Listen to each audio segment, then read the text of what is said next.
কিন্তু যদি আপনি তার মনে কষ্ট দেন, সে আপনার জীবনকে জাহান্নাম বানায়া দেয়। নারীর মন বুঝতে পারলে নেয়ামত, বুঝতে না পারলে কিয়ামত। আপনাদেরকে যেন ভোগের সস্তা পণ্য বানাতে না পারে, আপনাদেরকে সচেতন থাকতে হবে। তাহলে কেন আল্লাহ তাআলা এই ফাহশা অশ্লীলতাকে হারাম করলেন? 1 নাম্বার, এতে হিউম্যান ডিগনিটি কমে। 2 নাম্বার, এতে মানুষের অধিকার নষ্ট হয়। আপনি বিয়ে করেছেন, এরে পরকিয়া করেন, ওর সাথে এরকম আছে না নাই? স্ত্রীর অধিকার নষ্ট করেছেন। আপনি বিবাহ সম্পর্কে আবদ্ধ হয়েছেন তার সাথে, আপনি পরকিয়া করেন ওই ছেলের সাথে, আপনি আপনার হাজবেন্ডের সাথে বিট্রে করেছেন। এজন্য আল্লাহ অশ্লীলতাকে হারাম করেছেন। অশ্লীলতাকে হারাম করার আরেকটা কারণ হচ্ছে আল্লাহ তাআলা এই হিউম্যান জেনারেশনকে এটাকে প্রিজার্ভ করতে চায়। হিফজুন নাসল, এটা মাকাসিদুশ শরিয়ার অনেক গুরুত্বপূর্ণ একটা মাকাসিদ, অনেক গুরুত্বপূর্ণ। আপনার নাসল, আপনার জেনারেশনকে সংরক্ষণ করা। এই যে আসতেছে ফেব্রুয়ারি, কত ফেব্রুয়ারি জানো? এটা কি বিশ্ব ভালোবাসা দিবস? হ্যাঁ, কি দিবস?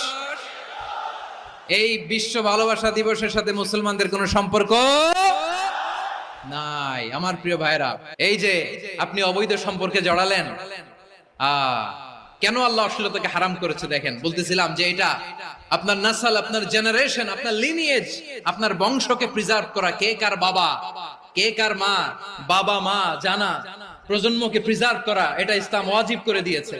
এই যে অবৈধ সম্পর্কের কারণে, বিশ্ব বেহায়া দিবসের কারণে, এগুলোর আউটকাম, আউটপুট হিসেবে মাঝে মাঝে এই ঢাকা মেডিকেলের ডাস্টবিনে নবজাতকের বাচ্চার কান্নার আওয়াজ শুনতে পাওয়া যায়।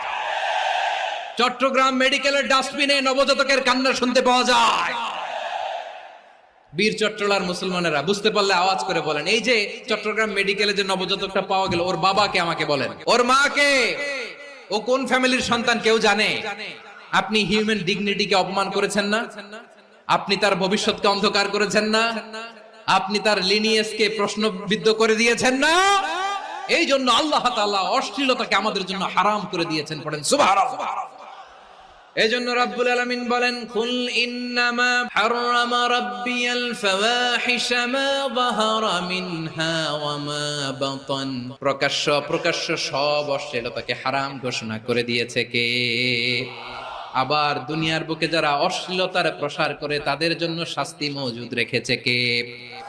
রাব্বুল আলামিন বলেন, ইন্নাল্লাযীনা ইউহিব্বুনা আন তাশিআল ফাহিশাতু ফিল্লাযীনা আমানু লাহুম আযাবুন আলীমুন ফিদ দুনিয়া ওয়াল আখিরাতি ওয়াল্লাহু ইয়ালামু ওয়া আনতুম লা তা'লামুন। নিশ্চয়ই যারা বিশ্বাসীদের মাঝে অশ্লীলতার প্রচার প্রসার করতে চায় তাদের জন্য আমি মর্মন্তুদ শাস্তি প্রস্তুত করে রেখেছি, দুনিয়াতেও রেখেছি, আখিরাতেও রেখেছি। ঘোষণাটা কার? যারা এই নাটকের নামে, সিনেমার নামে, রূপালী জগতের নামে, মুভির নামে, ওটিটি প্ল্যাটফর্মের নামে আমার সমাজে অশ্লীলতা ছড়াতে চায় তাদের জন্য কঠিন মর্মন্তুদ শাস্তি মজুদ রেখে দিয়েছে কে? ও আমার বোনেরা, এখনো আপনি জাগবেন না?